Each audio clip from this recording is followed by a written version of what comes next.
Hola a todos, para quienes no me conocen, yo soy Inés Elvira, soy cantante y periodista. Mi proyecto es Inés Elvira y las Tortugas Albinas. Si lo quieren buscar en YouTube, hacemos rock en español y bueno, soy cantautora. Tengo este videoblog Cavilaciones e Historias hace bastante tiempo, hacía mucho tiempo no hacía una entrada y he querido hacer una entrada a propósito del artículo que sacó esta semana revista Metrónomo sobre los costos de hacer un disco independiente. Yo soy artista independiente y quiero agradecer a Revista Metrónomo por haber hecho ese ejercicio periodístico que sondea los costos de hacer un disco independiente con las personas del medio, de la industria, etc. El artículo empieza diciendo que ellos no tienen la verdad en las manos, son muy sensatos, dicen que obviamente los precios varían y dependiendo de las personas con las que se trabaje, los equipos, etcétera, ¿cierto? Entonces ellos se curan en salud y me parece que esto es muy sensato. Sin embargo, yo he querido hacer esta alocución porque soy artista independiente y una de las cifras, uno de los puntos del artículo me alarmó un montón.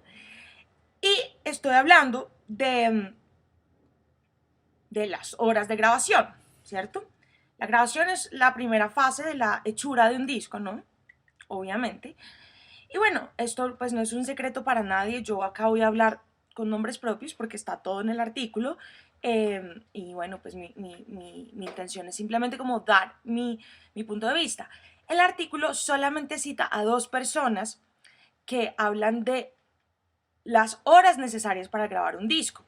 Y cuando esas personas hablan, dicen dos cifras astronómicas, dementes, que pues me alarmaron a mí, porque yo dije, uy, pucha, yo no me he gastado tanto tiempo por muchas razones que ya explicaré. Entonces, este artículo cita a dos personas. Uno es Juan Pablo Horna, es conocido mío, digamos que no somos amigos. Juan Pablo Horna, músico de la banda Ismael Allende, que acaba de grabar su disco en Audiovisión, y Felipe Blanco de la banda Sagan. Yo soy muy cercana a la banda Sagan porque la cantante María Mónica Gutiérrez es una de mis mejores amigas, soy fan número uno de Sagan, busquen la música, es increíble de verdad.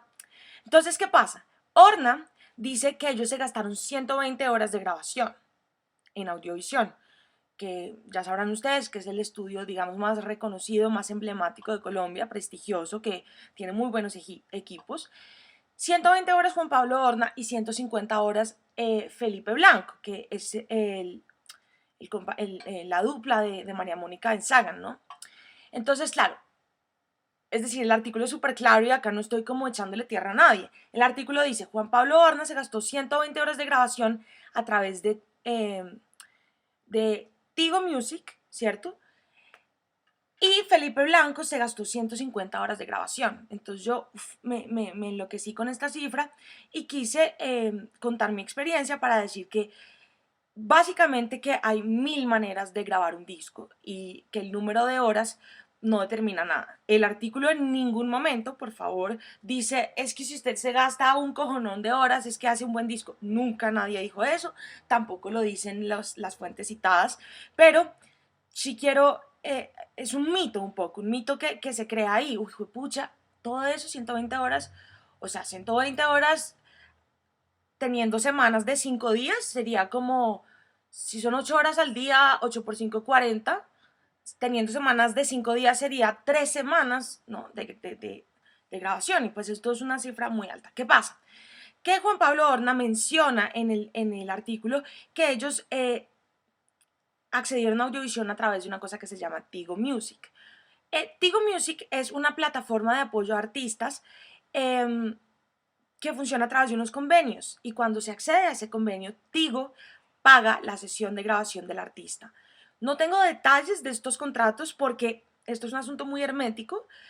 Tanto las personas mis colegas que han accedido a Tigo Music realmente son muy herméticos a esto y yo nunca he aplicado. Sin embargo, sé que el contrato, el convenio consiste en que pues Tigo paga la sesión, ¿cierto?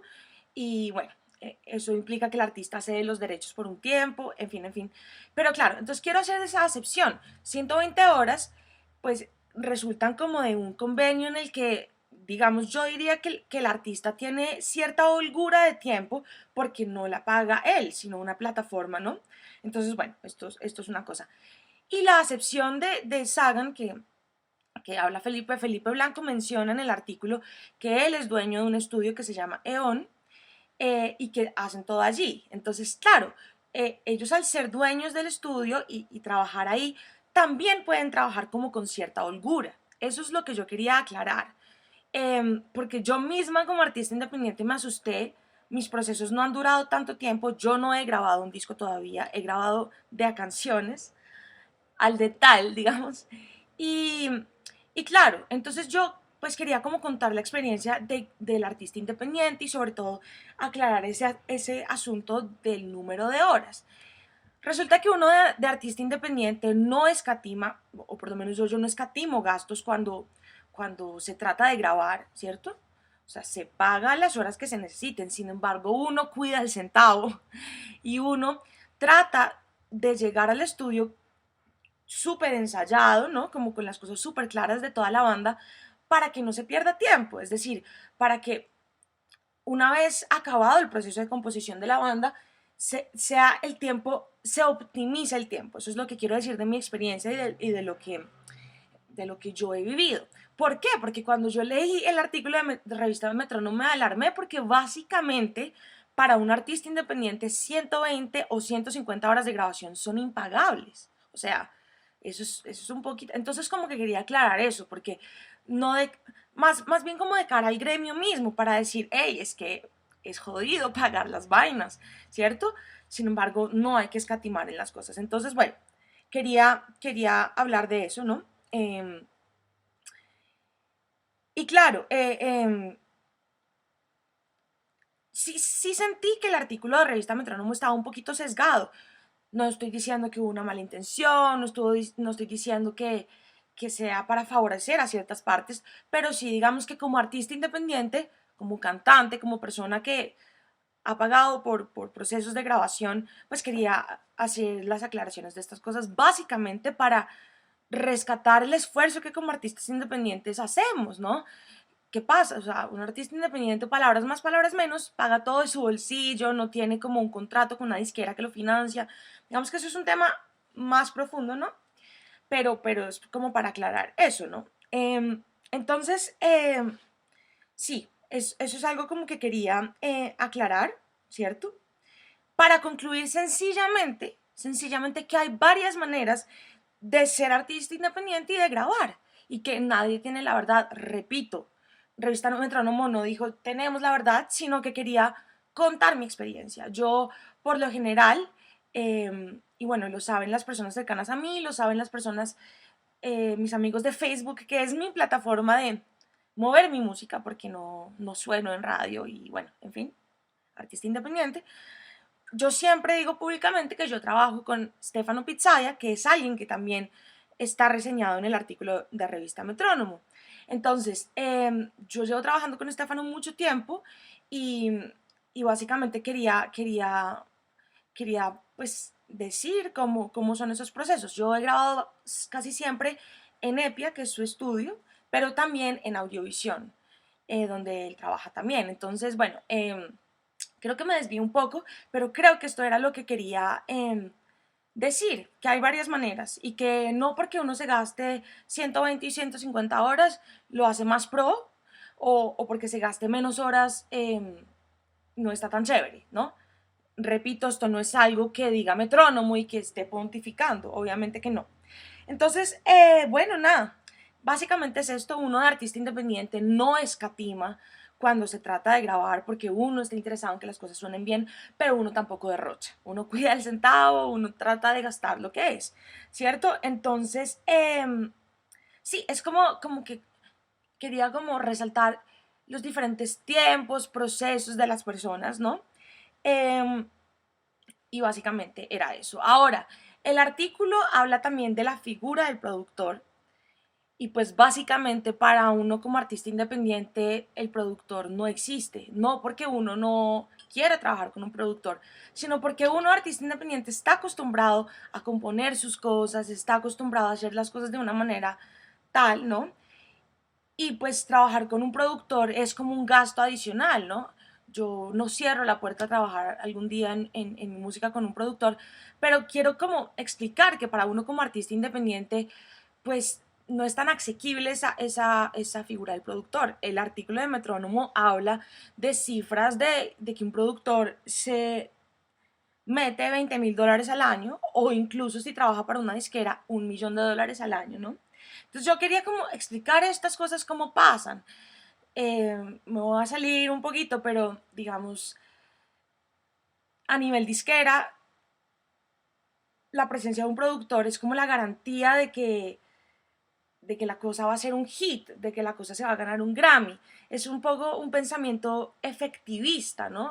Es un poco eso. Entonces, bueno, uno de artista independiente es su propio productor, ¿no? Y pues uno es el que hace los arreglos. Yo nunca he trabajado sola, yo siempre he trabajado desde la composición con los músicos con los que he hecho música. Entonces, siempre hemos compuesto todo en banda. Hay otras canciones que he hecho con una amiga que, por ejemplo, una que hice con mi amiga vibrafonista, entonces siempre mis procesos de composición son en conjunto. Sin embargo, yo soy la que se encarga de mi rol, que por lo general son melodías y letras. Eso es lo que yo quería contar acá.